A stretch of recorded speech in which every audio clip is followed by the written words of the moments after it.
What's going on, guys? This is the DeFi Crypto Alliance show where we do our best to be the bridge between our fellow real estate investors, entrepreneurs alike, and the cryptocurrency world because crypto is the biggest opportunity here over the next little while, and nothing's even close. So, welcome along on the journey, guys. We're pumped to have you here. Corey, take it away.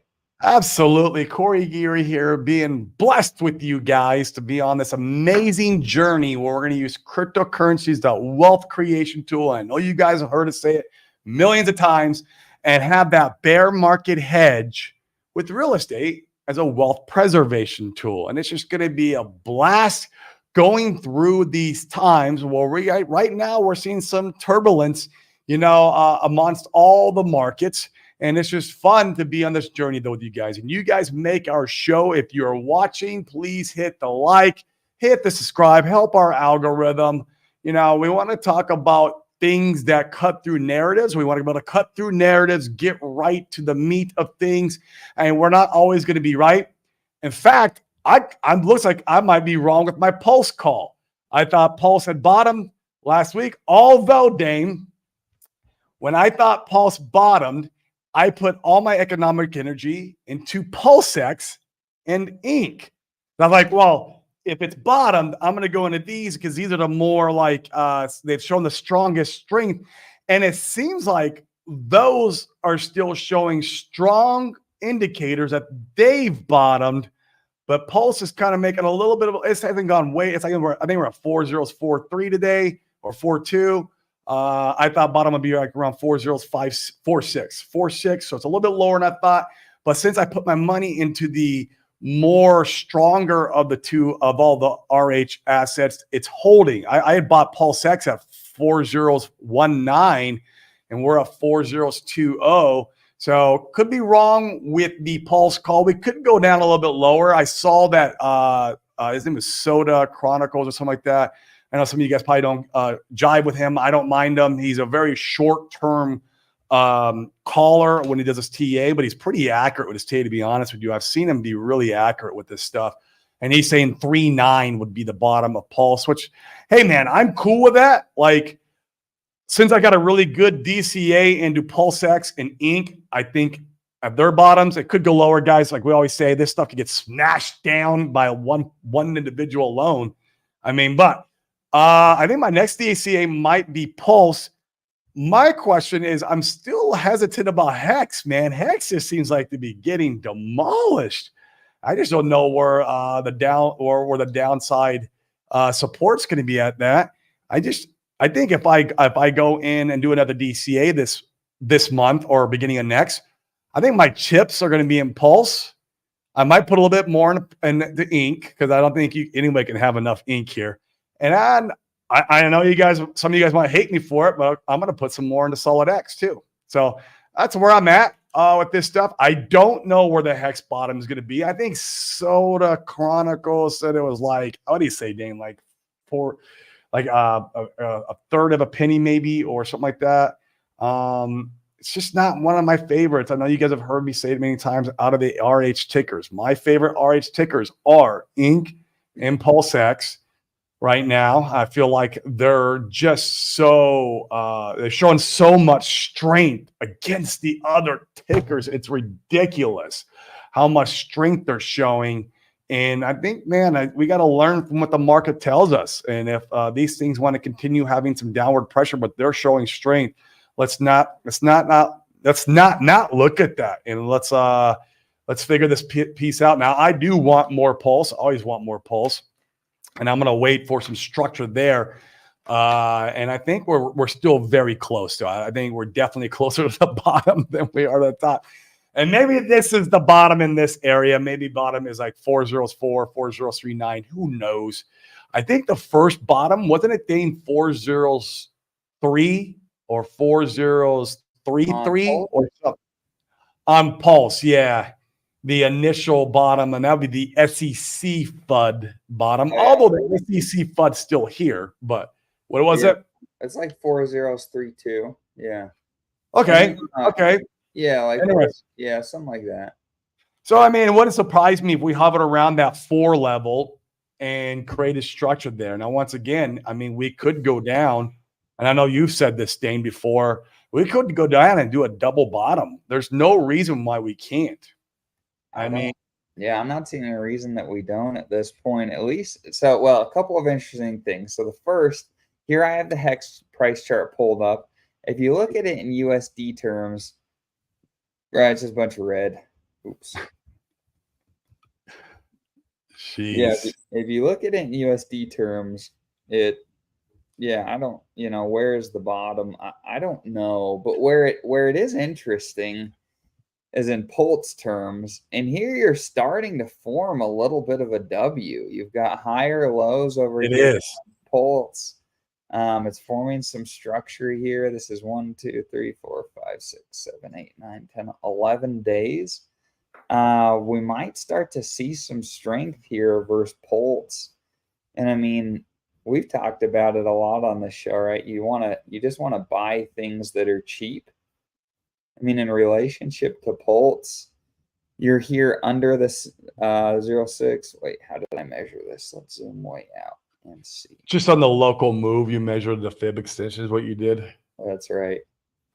I mean, you just want to buy things when they're cheap. I mean, this is Hex in relationship to Pulse. It doesn't get a whole lot cheaper. I mean, if you want to measure from where we're at right now down to these lows, I mean, it's only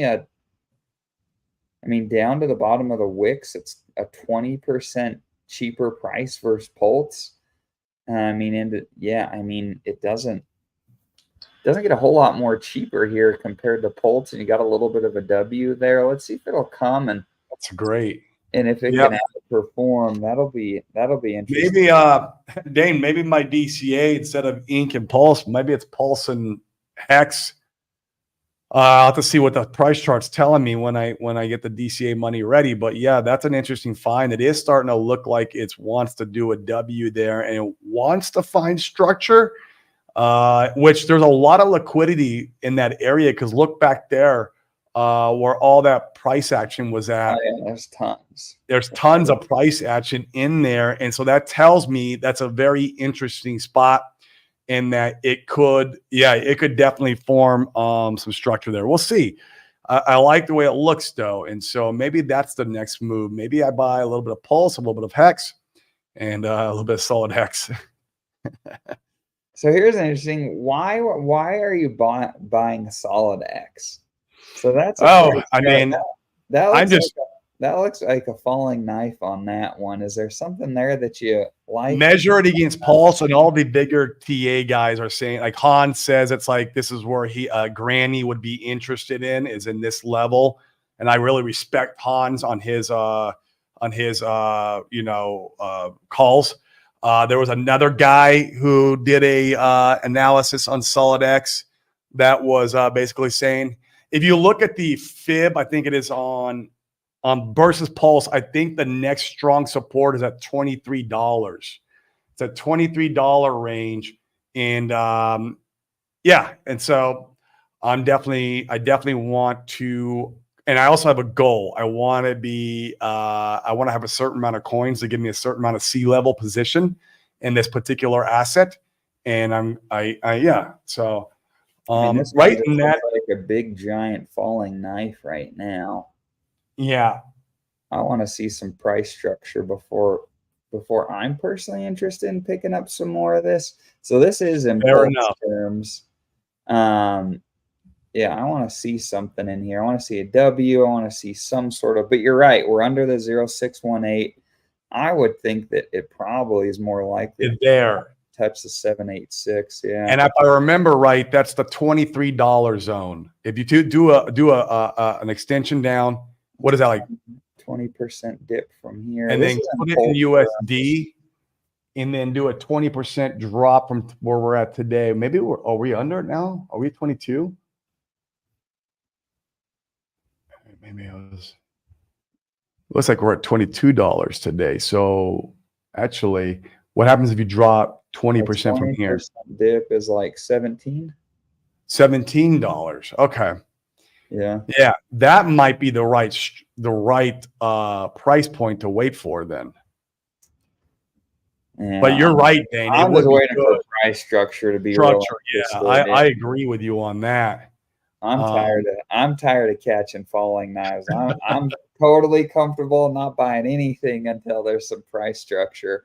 And I like, I mean, you're seeing some of it on the hex price chart, so that has me, that has me more interested as far as charts are concerned. I mean, we could look at a few others here. We looked at this a little bit on let me share this one a little bit on our open mic show, I think on Friday. Yeah. But I mean, look at the Pulse-X. This is in Pulse terms. I mean, it's beautiful. We talked about this on our show. Here's this W that we drew. It was Wing it out, and Yep. it's just trending up beautifully in Pulse terms. It's looking good, right? You got some price structure now. To your credit, right? This isn't in the buy zone versus Pulse. In fact, we're getting back near all-time highs versus Pulse, which is pretty interesting. In fact, one could argue that there might be a time here to be looking to swap your Pulse-X for more Pulse if you thought maybe, but flip. Also, if it goes above the all-time high, you're in now what's called price discovery, and it can just go. It doesn't have to. There is no. I'm not interested in swapping my Pulse-X for Pulse. Oh, me neither. But me neither. Right. In fact, I'm interested for the reason you just said. Exactly. Yeah, because you go in price discovery zone, and at that point, I'm not going to fight the market. I'm just going to hold my Pulse-X bag and let it go. In fact, it's funny because, as you know, there was a lot of controversy in the community where the Pulse-X guys or Pulse-X / kind of maxis, and then the Hex and Pulse maxi. You saw this, and there was a lot of infighting about that. Man, gosh, if you guys were dumping your Pulse-X and not paying any attention to it at all, I think those guys are going to be punished. Same with Ink. I think they're going to be punished. I think the same. Yeah, I agree. It's like the guys who are like, "Oh, it's Hex, only Hex, or only." Man, yeah. I just don't. Yeah, it's interesting. And it's trying. I mean, it's trying, in my opinion, to form some structure here. We still, here's a lower low here versus over here. Do we get, and then you got this pump, and it's trying to, does it set a higher low here? So far, it's a higher low. Can we get a W out of here and get some structure? It tried back here, but then people sold it down. So, but I like the structure here. It's pretty decent USD terms, Pulse terms. It looks really strong. If we look at something like, let's go back and look at Ink. Oh, you're going to see a lot of strength, at least in Pulse terms. And who called this? Like nobody, right? Maybe Brizology. Who called Ink being Richard? Brizology aped at the bottom. Credit to him. He aped at the bottom. Yeah. Let me share this one. I mean, it's looking strong here. We've got a lot of liquidity where it's sitting here. Mm-hmm. Let's blow it up a little bit so you can see it. Let me go bigger. I need to break out my mouse instead of my tracker pad here. But I mean, you got a higher low over here. If it stays. If it holds, does this level over here hold? I don't know, man. But put it against Pulse. Yeah, let's look at that's a great point. And look at that, it's holding in there beautifully. It's really dude, you guys who fade this, your guys are crazy. It's really who fade Ink and Pulse-X. I am sorry. And maybe we're wrong, and that's fine because I hold bags of everything, but like I mean, we're not wrong so far. So I mean, it's interesting, right? What do you want to buy? I mean, one could argue that Hex is cheaper than all of these, and Pulse as well. And so do you go buy the things that are cheaper, or do you buy the things that are showing strength? For me, I don't want to buy the cheaper things until we see, until the charts are saying, hey, there's something here. The Hex one's looking interesting versus Pulse. I'm happy to see some more structure there before I'm chasing anything. Mhm. I don't But yeah, blame you. it's interesting. I don't blame you. For me, it's dollar cost averaging is king. That is king, king, king. And I don't think it was Slop who was talking about it's great to wait for structure, but if you do miss you can miss 30 to 70% of the move on structure. So that's where I'm always like, what do I do? And that's why dollar cost average is always like my next liquidity that I'm bringing in, I'm gonna dollar cost average it in very slow. I'm being Very really patient slow. with my money right Yeah. now. Yeah. Real conservative, real slow, see what happens. I think that's a smart move because even to Berzology's point, yeah, it's 5,300 for a million hex. Well, bro, will it go down to 4,300 a million hex? Is it going to go down to $3,300 a million hex? Like literally, Briz, I can buy maybe twice as much if I wait. Maybe, maybe not. I don't know. And that's where Dane's saying about catching the falling knife is where it comes in, into play. And it's very important to be careful with this stuff. Yeah. Yep. Yeah. We just don't know. This is bold. Selling all my property and buying EHEX. I think it's still a play, man. It's a I don't think lottery it's ticket. I don't think it's a crazy play. Yeah, especially It's a right now. lottery ticket play, but EHEX is so cheap. I mean, seriously, go back before the Pulse sack. You couldn't have convinced anyone that Hex would be where it's at today. Nobody. Nobody would no. have. No, they would have said you're crazy, and here we are. It's interesting and it's a cool opportunity. I mean, to go get a million hex was a dream for a lot of people near the top of last cycle, and here we are. You can get it for relatively inexpensive.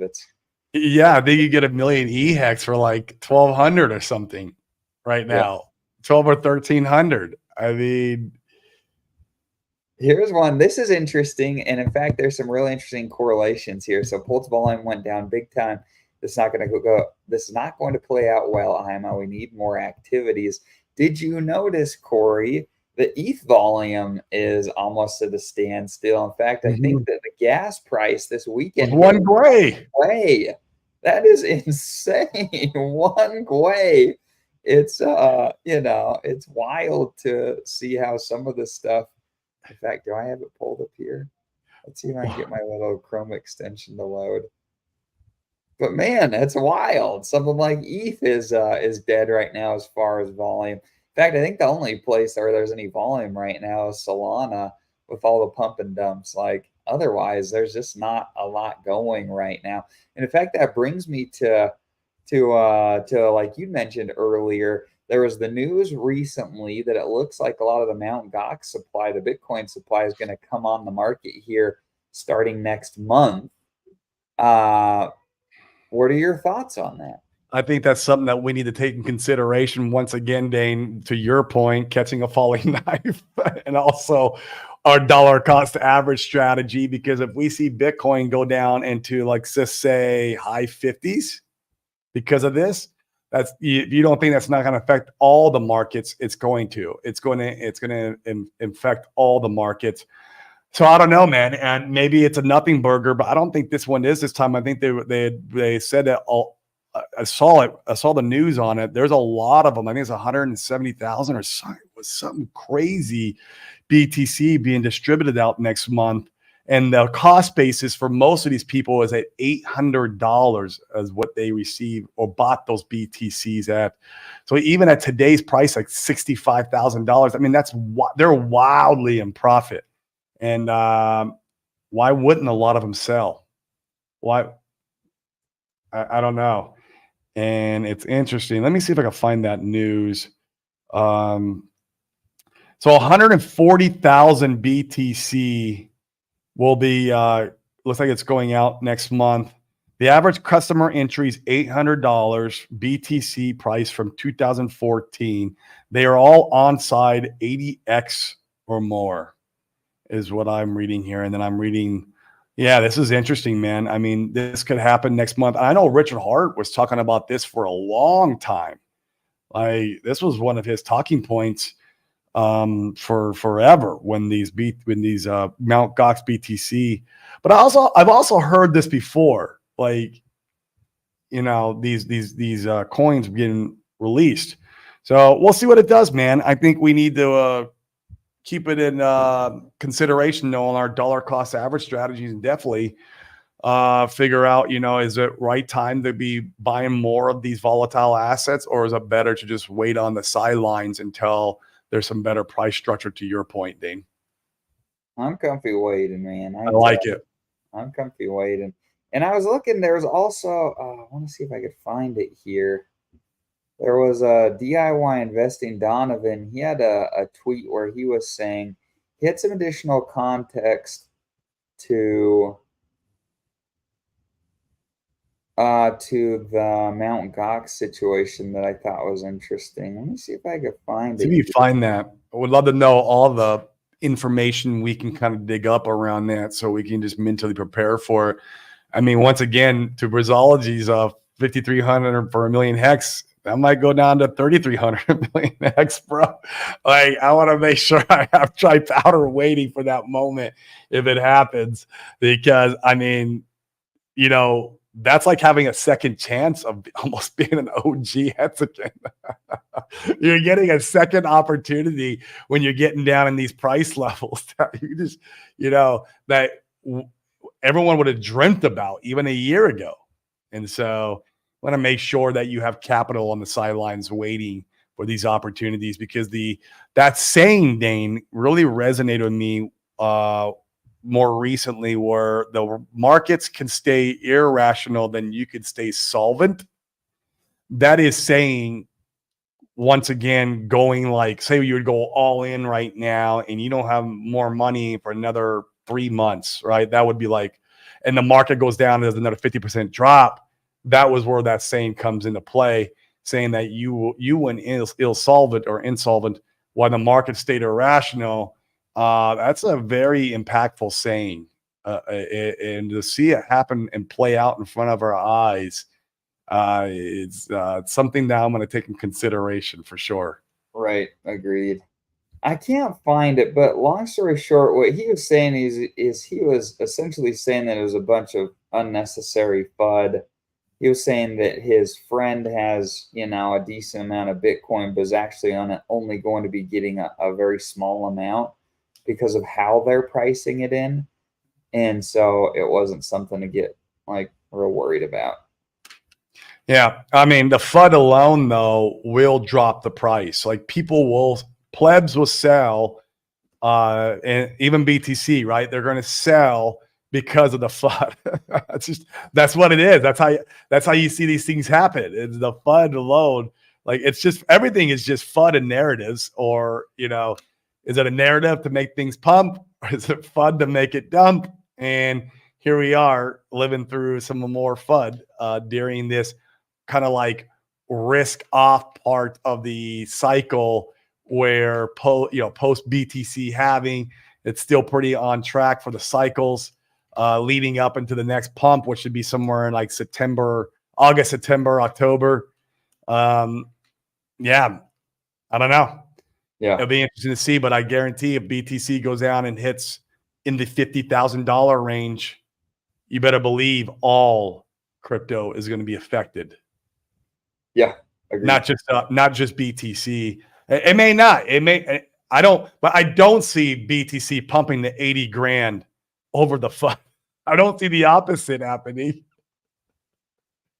Could be wrong. Who knows, man? That's a good point. And it's funny to see, I can't remember who came on the show and talked about this, but we've talked about it a few times where, it was Sprackburger. He's saying, the worst news tends to come when the market's down or boring. There's not a lot going on, and the best news comes when it's pumping. And this is one of those things where like Bitcoin just been kind of hanging out, ETH the same. In fact, you could back to the comment, you could say like ETH is dead, if you will, right now, with the transaction volume being so low and gas prices so low. And then you have news like this. It's really interesting to learn the game and determine how to participate. Yep. It's telling you, man, we're just in a movie. The script's already been written, and you just got to look for the puzzle pieces and clues left along the way. Yep. Oh yeah, this is interesting. Money from BT. I thought about this. In fact, I think this is a great That's point. Yeah, interesting. you could definitely see the ratio flip here, and you could see ETH get a lot more bullish if BTC sells down a little bit, but ETH holds form. This will be really interesting to monitor. That will be interesting. That will be. But yeah, we'll have to see. Yeah. That's a good comment. According to DCC, 35% amount of the Mt. Gox tokens have been bought by someone. Interesting. OTC type deal. I could see that, like a BlackRock thing. Mm-hmm. Interesting. So lots of things to look forward to. I'm telling you, like I'm really comfortable with some of this stuff, like being patient with my new money that I have coming in. It's so powerful to buy. Man, if you could buy darn near bottoms, it's so powerful. It's incredible the difference. I know how impactful that could be. And I think it'll be interesting to see. Yeah, I'm starting to. I think I'm gonna hang out with you, Dane, even on my next DCA. Just wait a little bit, maybe put a nibble in, but like for the most part, keep the most of my economic energy to see what July brings us. It'll be interesting. I think July, it could go both ways, but we're definitely not going to go to the moon in July. That's for sure. That's for sure. I don't think so. Yeah. That I want that $3,300 million P hex, man. That's what I'm going to be looking for. Yeah, it's interesting. Money from BT Cell might rotate into ETH to get a 2x. I mean, you could even see some of the money start rotating sooner because people are nervous about selling of BTC. So yeah, this actually, I think in a lot of respects, you could see the ratio flip here. This could be the flippening, the part of the cycle where ETH gains some strength against Bitcoin, and we could have an altcoin season. Wouldn't that funny? It would lead up right to what the analysts or basically the charts and the cycles tell us where altcoin season's at. It's funny how it lines up with that narrative. We'll see if it does coincide. Yeah. Yep. Agreed. But cool, Corey. Those are the talking points that I had off the top of my head. Are there other ones you want to cover today on the show? Oh, that's it, man. We can keep it a nice quick one. It's Monday, and I think we're here all week. For the most part, we'll be here all week. So you guys tune in. If you're watching over on Twitter, hit the likes, hit the subscribe over on YouTube for us. Help us boost our algorithm. Even though you want to watch us on Twitter, it's fine. Just say, come over and help us out here. And ETH ETF starts in July. It's July 2nd is when the liquidity starts flooding in. There it is. That would be confirmed? Is that confirmed? It's confirmed.